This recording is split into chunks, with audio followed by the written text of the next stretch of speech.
Okay, so in this video, I'm going to be discussing the concept of functionality and how it limits the scope of trademark protection, specifically in the context of trade dress protection or the way a product looks. So the appearance of a product can function as trade dress if it indicates the source of the product to consumers, but not to the extent that a feature of the product appearance is functional. In other words, if it makes the product actually work in some way, in whatever way. So a key case indicating our exploring this concept is the Traffix v. Marketing Displays case. So Marketing Displays was the owner, was the manufacturer of a series of road signs with a particular design, specifically a design that used two springs at the bottom of the sign to make the sign less likely to blow over, which meant that you could make more compact signs because they wouldn't need to have as large of a base, and it would reduce the likelihood of the signs blowing over and needing someone to go out and write them so that drivers would be able to see them. Okay.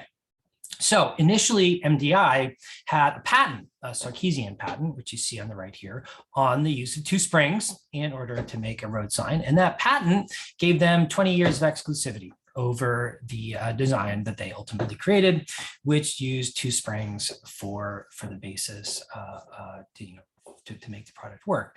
And after the patent expired, one of their competitors, Traffix Devices, started making a road sign base that looked the same, essentially the same.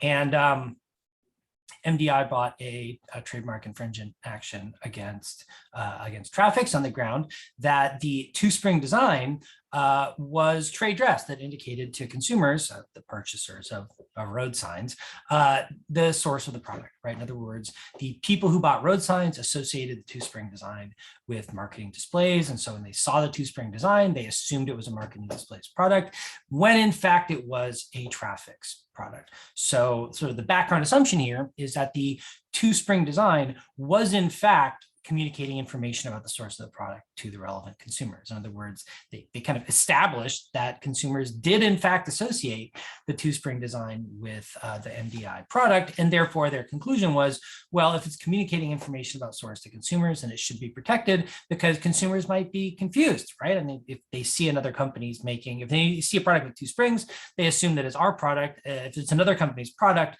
then they're going to be misled about the source of the product, and that's a problem. So we should win on trademark grants. That's what the trademark is supposed to accomplish. And Traffix's response, which the court ultimately credited, was that the two-spring design couldn't be protected by trade dress because it was functional. And what did that mean? It meant that it was part of what made the product work. In a sense, it was the best design for the product, and therefore it could not be the subject of trade dress protection because it would provide a basis for unfair competition. Right? If MDI had the exclusive right to use this two-spring design, it would mean that they would be able to market a superior product to their customers, and in effect getting a functionality benefit in the guise of a trade dress benefit. Now, how did the court go about figuring out that the two-spring design was functional? Well, it used as a heuristic the fact that the basis for the original exclusivity of the two-spring design to MDI was the fact that MDI owned the design patent, right? And presumably the design patent, or rather the utility patent, and presumably the utility patent issued because it was a new improvement on previous designs. Therefore, the existence and use of the utility patent in order to protect the product feature long enough for it to become distinctive as a matter of practice was prima facie evidence that the design feature in question was in fact functional. Right? The utility patent sort of establishes a presumption of functionality. Now, that presumption could potentially be rebutted, like, say, for example, the defendant could show that there was actually a subsequent design that was an improvement, and therefore their distinctive feature was not functional because, in fact, there was a better design that was available to the defendants that they could have used instead. So therefore, they're using the design in question for the purpose of confusing consumers rather than producing the best product. But in a sense, what what the Supreme Court essentially did was, look, we're going to lean on different heuristics to help us determine whether or not a feature is functional for the purpose of limiting the scope of trade dress protection. And utility patents are a pretty good heuristic for doing that.